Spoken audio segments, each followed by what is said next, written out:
Welcome to Garage Sales Unhinged. where the characters are as quirky as the finds. I'm Julie. And I'm Jake. Join us as we dive into the wild world of garage sales, yard sales, estate sales, and anywhere secondhand sales are happening. From bizarre bargains to hilarious haggles. You won't believe the stories we've got lined up. Let's get unhinged. Hi, friends and listeners. This is Julie here, and I am bringing you a bonus episode. Jacob and I just wrapped up season 3 of Garage Sales Unhinged, and we're taking a little bit of a hiatus between season 3 and season 4, but I wanted to bring this story that Jacob shared, I think it was in season 1. You're going to listen to it and go, I've never heard this before. That's because I had to cut it out of a very long episode, but it was so good, I kept it for this specific reason today. Not a lot of value in the secondhand market, resale market, or anything like that. It's just a funny story. If you know our older brother, make sure he listens to it because he might not remember this story. Enjoy. This is actually before high school. This is middle school.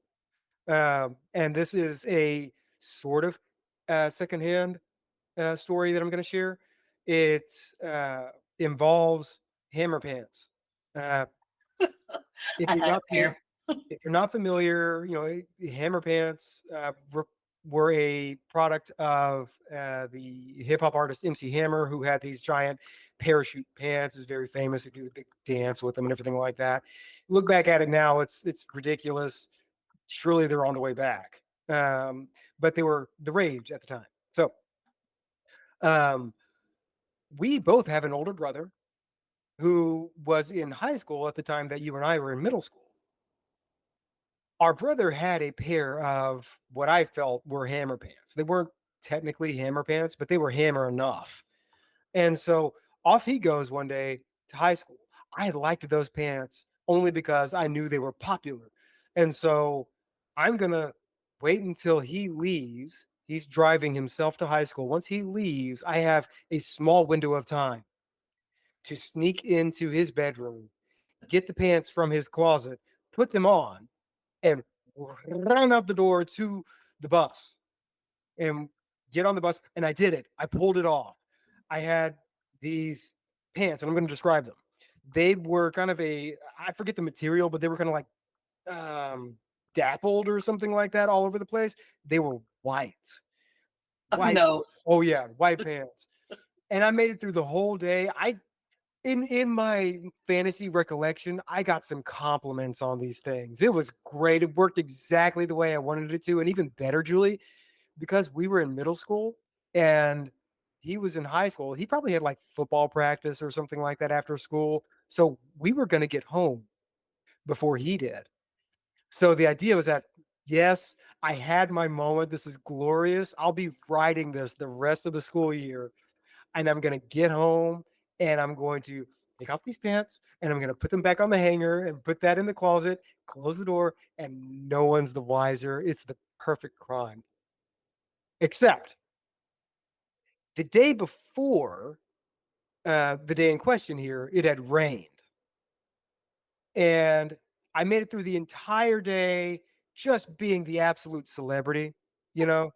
Everybody was like, look at his pants. You are our leader. You are now mayor of the middle school.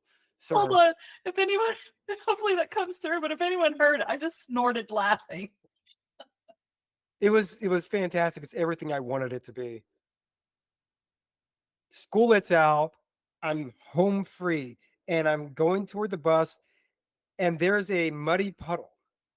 Oh, no. On the way to the bus. I see it. And even then I knew, hey, look, this is what happens in stories. Tragedy strikes when you're close to home. So I was very cautious and I leaped over the mud puddle, but no. I didn't nail the landing.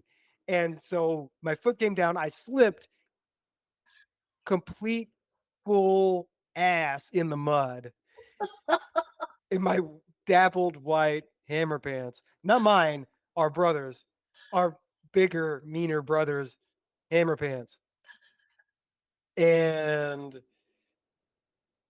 the bus ride home was a very different experience than the day that preceded because one, my whole plan fell apart, and two, I was no longer the center of good attention. Instead, it was you pooped yourself comments for like 30 minutes. And so I get home and hanging my head and had to admit what happened. And here's the pants, and punch, punch, punch on the arm from Rich and everything like that. So that's a sort of secondhand story. Well, also, I don't think I ever knew that story, or maybe I just blocked out of my memory. But like you hear a lot of times where sisters are sharing clothes, and one of them takes a piece of clothing, and the other Oh one yeah, and they get got it. all yeah, yeah. But yeah, definitely boys do it too. I just wanted to be like my older brother, but yeah, Did you want to be like Richie, or did you want to be like MC Hammer? that's a good point. I should probably Yeah, bring that up in therapy. Yeah. I feel like MC Hammer was probably cooler than our brother, but what do I know? Yeah. Well,